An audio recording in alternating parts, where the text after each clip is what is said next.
Hello, weirdlings! It's Margot bringing you a quick but spooky, iconic creepypasta. If you're ready to get spooked and spine tingle, keep watching. It was approximately 12:15 when I entered the Johnson County Community Health Clinic. I was there for an appointment I had set up weeks ago, just a routine checkup. It wasn't a new place for me. I had been there a couple times before.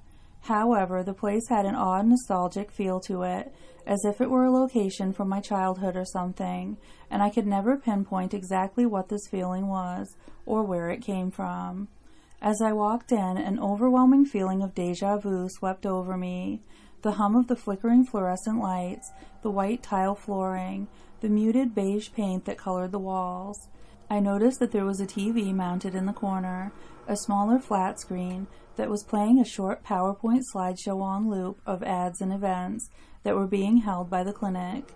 I passed the empty waiting area, a small area off the main room, with magazines, children's playthings, and blue cushioned chairs, and approached the woman at the front desk. She was sitting in her bluish-gray office chair, looking at a spreadsheet on the same Windows XP desktop they've had since 2008. There was a sign-in sheet on the counter in front of me. "I have an appointment with Dr. Prebins." "What time?" 12:30, I replied. She began typing something into her keyboard. "Ah, yes," she responded. "Gary Johnson?" "Mm-hmm. Yes, I'll tell the doctor. Please fill this out."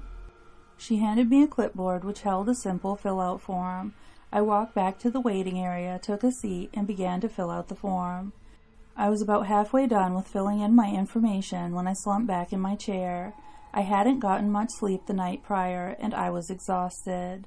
As I slumped back, I noticed something very peculiar. My head never hit the wall. In fact, it felt like it went in.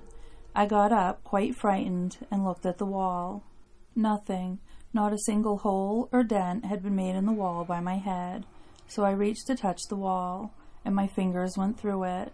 I recoiled in shock. What the hell was that, I thought, as I reached to touch the wall again, only to find my fingers clipped through once more. Then, suddenly, I lost my balance, tripped, and fell, directly through the wall. I fell face first onto some dirty tan carpeting. Upon getting back up, I realized that I was in a completely different room. Well, not really a room per se, more so a set of rooms, all of which were connected by openings.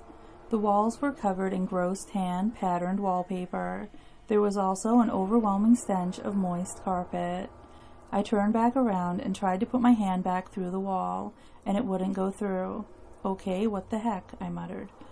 I looked back into the room. There were no windows, no doors, nothing on the walls, other than that disgusting wallpaper, of course. It was completely empty aside from a singular plastic blue school chair. At this point, the only thing going through my mind was fear, and the repeating thought of "I need to leave" on loop in my head. I started running through the rooms, desperately trying to find an exit, but to no avail. There was no exit. Was this my permanent location until I died? No, there had to be a way out. I wasn't just going to be left here, right? Eventually someone would notice that I was gone. But nobody did. Then, in the distance, I heard footsteps, but not those of a human's, at least not a normal human. Alongside the footsteps was a gurgling snarl, like that of an angry animal. I began to run. I ran as fast as I could from whatever the hell was approaching me. I didn't want anything to do with it. I ran for what seemed like forever, but I was always back in the same room I started in. At least, it looked like the same room. Not that I could tell them apart. So I sat down, defeated. A feeling of dread filled my body as I started to cry. I was going to die here. I'm still there. I haven't left. I've accepted my fate. In fact, I can actually hear footsteps. I wonder who that is.